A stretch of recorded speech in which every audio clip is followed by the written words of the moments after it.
point j'aime cuisiner et à quel point j'aime manger. Mais il y a un truc que j'aime encore plus, c'est la comfort food. Et en ce moment il fait un temps tellement glacial que c'est vraiment pour moi le moment de partager avec vous la recette du symbole de la comfort food aux États-Unis. On va faire une version vegan du fameux pulled pork sandwich. Vous allez me dire, qu'est-ce que le pulled pork sandwich?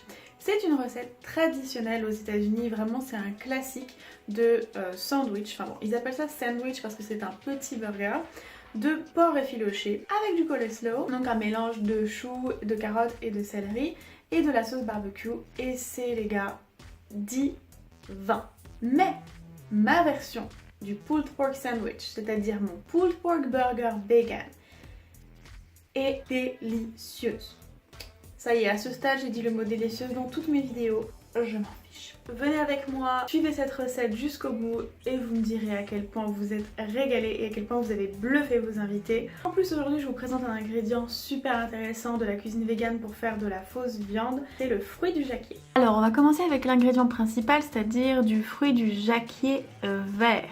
Donc prenez celui-ci, prenez 2 boîtes, ne prenez pas du fruit du jacquier sucré en sirop, prenez celui-là ou prenez-le en saumure, mais voilà, c'est assez important en fait pour cette recette de ne pas se planter. Et on va tout de suite égoutter ces 2 boîtes. On va les tailler, donc en fait je vais vous montrer. Il y a une partie qu'on doit enlever, donc c'est celle-ci, parce qu'elle est beaucoup trop dure. Donc on va l'enlever sur chaque morceau. Et il y a aussi des petits, je sais pas comment on pourrait appeler ça, des petits pépins qu'il faut obligatoirement enlever aussi. Donc voilà, c'est ça. C'est assez remarquable parce que c'est rond, ça se trouve dans des petits alcôves comme ça, et c'est assez dur. Donc voilà, vous faites ça pour chaque morceau. Donc voilà, quand on a tout épluché et enlevé tous les pépins, ça ressemble à ça.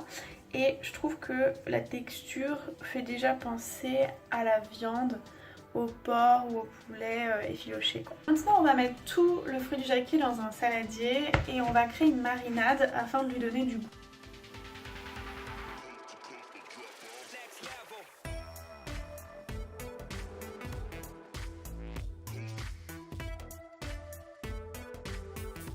On va bien mélanger tout ça, histoire que tout le fruit du jacquier soit imprégné de cette marinade. Maintenant on va faire revenir un oignon et 3 gousses d'ail, donc dans un peu d'huile, pendant, allez, 3 minutes, en tout cas jusqu'à ce qu'il soit doré. Ensuite on va ajouter le fruit du jacquier aux oignons et à l'ail qui ont doré pendant 3 minutes. Et on va faire cuire ça à feu moyen pendant 3 minutes encore une fois. À ce stade, vous allez ajouter 30 g de sauce barbecue et à peu près 10 centilitres d'eau, je dirais. Vous allez bien remuer et vous allez couvrir et faire cuire ça à feu doux pendant 20 minutes. Donc, au bout de 20 minutes de cuisson, ça doit donner ça. Du coup, la sauce, elle a réduit et tout est un peu plus sec et cuit. Il se peut que votre fruit du jacquier ne se soit pas décomposé comme ça. Dans ces cas-là, vous prenez votre arme fétiche, vous prenez votre presse-purée et vous écrasez en fait. Donc vous allez voir que ça va aider à donner des fibres comme ça, à rendre la matière qui s'effiloche, comme du porc effiloché. Donc moi là j'ai pas besoin parce que c'est plutôt parfait. Alors ensuite on va transférer le fruit du jacquier sur une plaque avec du papier sulfurisé.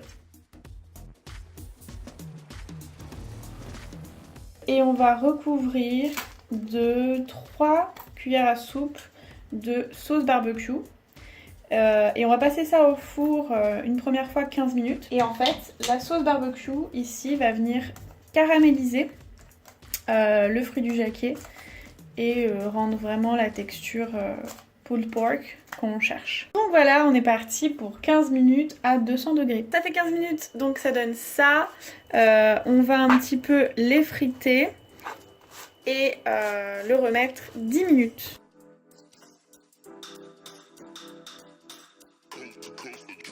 Voilà, quand on a tout retourné, on met 10 minutes à 200 degrés et ce sera terminé après. Voilà, c'est sorti du four et comme vous voyez, ça s'attache bien. Donc c'est ce qu'on veut. On veut que ce soit comme ça. Et on va pouvoir passer au dressage. Surtout avant tout, n'oubliez pas de très bien toaster votre pain à hamburger, c'est vraiment ça qui fera la différence. Donc en fonction des indications sur le paquet, soit au grille-pain, soit au four, mais super bien grillé.